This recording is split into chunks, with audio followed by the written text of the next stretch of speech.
Hey everyone and welcome back to my channel. I hope you all are doing well. So in today's video, I am going to teach you one of the most important questions of English, which is explanation with reference to the context. So students are often confused how to solve this question. So let's get right into the video. So first of all, you're given some lines of a poem and you have to explain these lines with reference and context. First is the heading of reference. Make it sure that these three headings are common no matter which standard you are in. So reference. The most appropriate way to write this heading is these lines have been taken or extracted from the name of the poem with inverted commas, written by, and the name of the poet.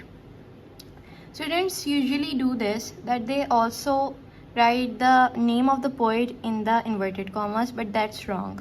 Only the name of the poem has to be in inverted commas. Next is the heading of context. Context is the thing in which you have to summarize the poem. So the starting lines of the context should be, in this poem, the poet has described, and then the summary of the poem. The context should be of 7 to 8 lines maximum, and you should not extend it more. The third and most important heading of this question has to be explanation. And now in explanation, just as context, you have to start with, in these lines, the traveler praises, or whatever the explanation is. But you have to mention that in these lines, so that the checker or the examiner has known that you have written the explanation of the lines, not of all the poem. So I started the explanation from here, and I have explained all those lines which were given in the question.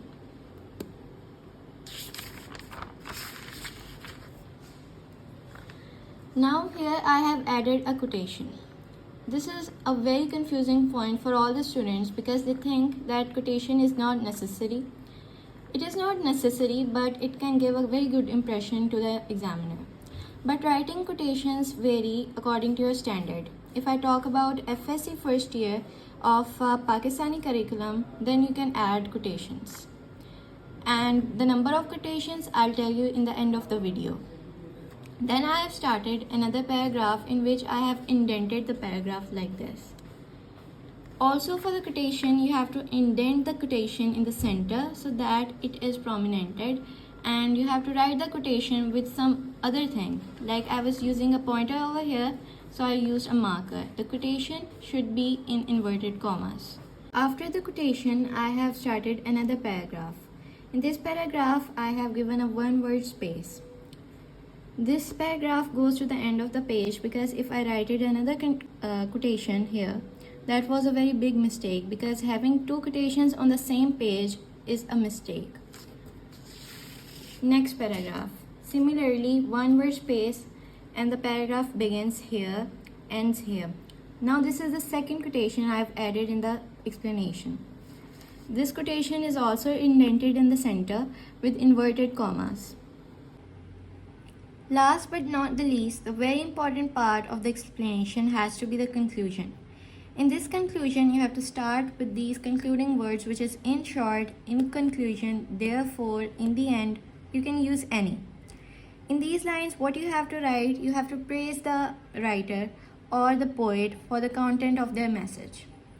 And I have written all this. These lines are appropriate for any kind of poem. You can end your explanation with these lines, can take screenshot of it and can write in your paper. The most important question which is in the mind of the students has to be the length of the explanation. So it totally varies according to your standard. If I talk about FSC first year, so this much explanation is more than enough. This started from here and then 2 pages. You can take it approximately 2 pages. So this is the most appropriate method to solve this question. I hope you have understand it well, and for more videos, subscribe to my channel and comment below what kind of video you want according to your curriculum.